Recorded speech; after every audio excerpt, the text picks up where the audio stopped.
You know what? I said I was only going to do 30 minutes and then stop wherever I ended up, but I've changed my mind. There's a lot more to talk about here. I've barely gotten halfway through it. I'm still feeling good, so why not just start a second video and see how far I get on this one, huh? So if you're still here, I'm going to continue on with my thoughts. Okay, so moving along here.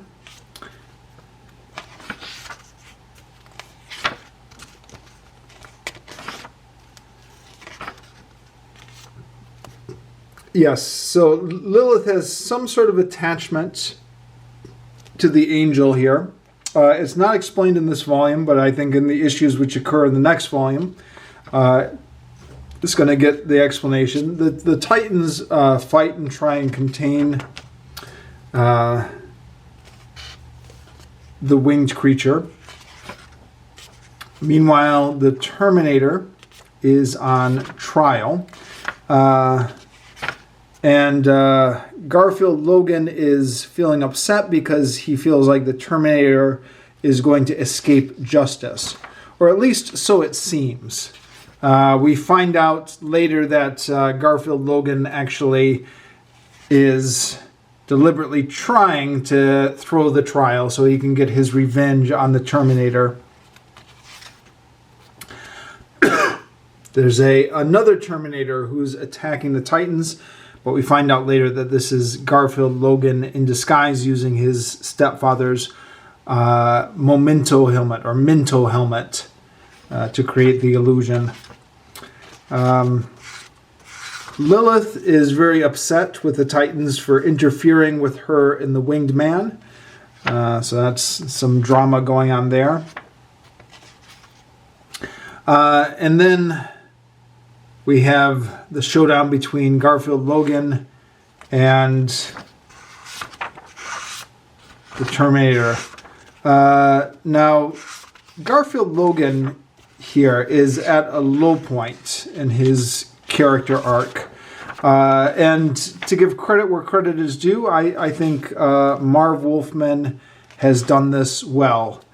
So Garfield Logan is the Joker of the Teen Titans, but it's established that he's always joking to hide all his pain. And like any superhero, he's got a lot of tragic backstory. His origin story itself is tragic, where his origin story starts off losing his parents. Then he went through a lot with his history in the Doom Patrol, having a guardian who was exploiting him, losing his adoptive parents when the Doom Patrol died, and now losing his friends with the Teen Titans. So even though he's usually portrayed as the joking one of the Teen Titans, the jokester, we see it as perhaps is true of many comedians, that joking is hiding a lot of pain and a lot of disguised aggression. So he has a lot of anger and he wants to go out against the Terminator. He's also angry at the Terminator because the Terminator had previously killed him, or almost killed him, in a previous issue, and he had to be revived by Amazon science or Amazon magic,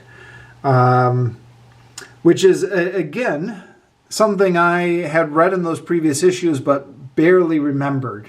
When he mentioned it, I was like, oh yeah, I do kind of remember that, I guess. It was in one of the previous volumes. But anyways, the issue ends surprisingly with Garfield and the Terminator sitting down to coffee, in which we find out that the Terminator's not all that bad of a guy, really. He's got his own code of ethics. He just took the job because he was honor bound to it. He doesn't have anything personal against the Titans. Which, if you go back and you reread those earlier volumes, seems to be a shift in the way that the Terminator was portrayed. I don't know. There's room for some interpretation and some argument here. But I got the impression reading those earlier volumes that the Terminator was portrayed as vicious and heartless and sadistic, not just a mercenary with a code of honor. But there's a move over here to make him more of an honorable character. And I'm not sure if Marv Wolfman was already thinking this far ahead. He probably was, maybe. But the Terminator is going to be reinvented as one of the superheroes, one of the good guys, and will eventually get his own comic book. So maybe Marv Wolfman is already thinking of that and trying to shift it in that direction. All right, and then we have the Fearsome Five. Now, I've mentioned in my previous reviews that the Fearsome Five are reoccurring villains in the Titans. And they've popped up already in a few of these previous volumes, and I've mentioned then, and I'll repeat it now, that I don't like them because they're too overpowered, which makes it difficult, I think, to do any kind of story that doesn't get really strange really fast. So the Titans fight them, and it's established here that it takes some time to focus their powers. So if you can move quickly, that's the way you can defeat them. Which explains why the Titans stand any sort of a fighting chance against these super villains who have omnipotent powers to just alter things with their minds. I'm not sure this was established in previous issues. This may be a little bit of a retcon here, but this is the rules we are operating under now. So, okay, I guess those rules give the Titans a little bit of a fighting chance, but still, there are multiple times where the Fearsome Five could have just killed the Titans and been done with it. So here, once Simon has realized that Nightwing is going to attack him, instead of just flinging Nightwing away, he could just dissolve Nightwing's atoms, or scatter his atoms, or dissolve his body, or something like that. And these types of moments are going to reoccur all throughout this story arc with this Fearsome Five, where to me it repeatedly takes me out of the story when I get the feeling that, yeah, I just get the feeling that the story doesn't work, that the Fearsome Five is too powerful, and the only reason the Titans are still alive is because for some inexplicable reason the Fearsome Five doesn't kill them, even though the Fearsome Five is killing everyone around them. You know, all the red shirt characters, all the normal police or security characters are getting, I assume they're getting killed here, being frozen and suffocated in the ice. So Donna Troy and Corey are fighting them. Corey removes Nightwing, so he's out of danger, much to his anger. And then they go back and they fight the Fearsome Five. And the Fearsome Five can alter the molecules of stuff around them, so creates a poisonous vapor, and then solidifies the water vapor around Donna Troy. So we end with one character being imprisoned in the wall, and the walls are going to contract and crush her to death, and the other character being poisoned by the gas. And again, why they just didn't dissolve their molecular structure right here and now and just kill them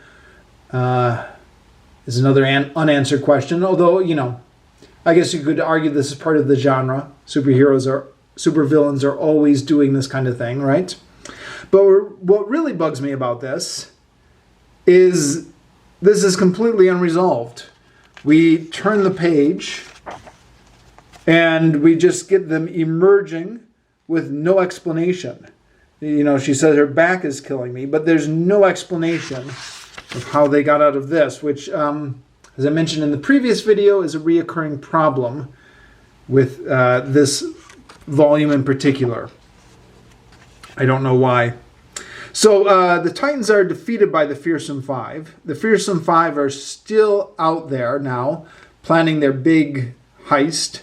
But the Titans are just swimming and having fun. I guess they figure that Fearsome Five being out of sight, out of mind, they're not worried at all about the Fearsome Five until there's a new crime that attracts their attention. So, I don't know, that struck me as a little bit off. Here the Titans are on a training exercise. But, okay, whatever. The Fearsome Five are adding now to their numbers.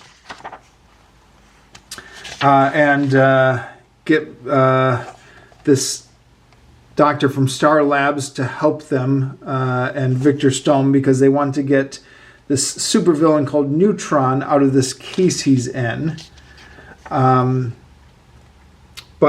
Victor Stone booby traps it, which allows them to escape. Except Victor Stone, I didn't mention this before, but his big arc in these issues is he's replaced his middle parts with plastic polymers to try and look more human. But now those polymers are melting, and he is collapsing, dying on the floor here, having just barely gotten a few feet from the headquarters where the Fearsome Five is holding them. So he's in double trouble now. He's dying because the polymers are melting. He's also in deep trouble because he's only managed to get a few feet away from the Fearsome Five and their unlimited omnipotent powers. But, once again, we go to the next issue and they are just fine. They escape somehow. Nobody knows how. There's some sort of line here saying they escaped. It's not shown how they're get to safety. Oh yeah, here's the line. Scientists are gone. They must have escaped. So they escaped somehow. So that by my count is the third time in this volume where one issue ends with a dramatic kind of heroes being in peril, and the next issue just forgets to show us how they got out of it.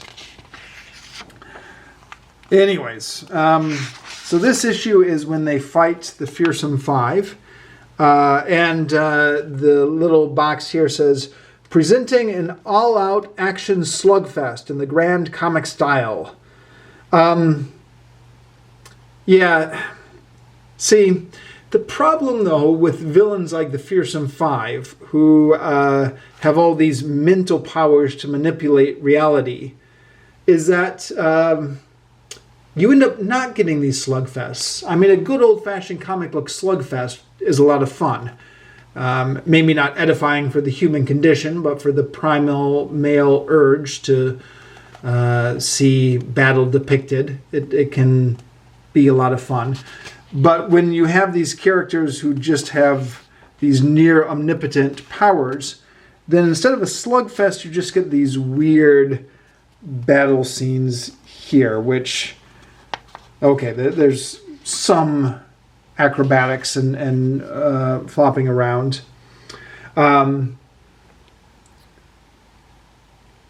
Changeling jumps in here to get this, what's his name? The mammoth character. And hits him so hard he goes through 2 ships. But how does he hit him? Does he... I mean, Changeling is just a normal elephant, right? He doesn't have the powers of a super elephant. He's just a normal elephant. Does he do that with his trunk? Does he...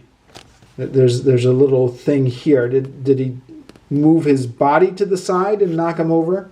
Sorry, I know it's a little thing, but it's these little things that bug me. Simon, this character here, gets knocked into the water and then disappears, and he is on the Monitor's ship, getting ready for Crisis on Infinite Earths. And we even have the title of the comic directly referenced in special font, no less. I guess we are now starting the Crisis on Infinite Earths storyline. Which was also done by Marv Wolfman. So I guess Marv Wolfman must have been really busy at this point in his career. He was writing the new Teen Titans, and he was also writing the Crisis on Infinite Earths storyline.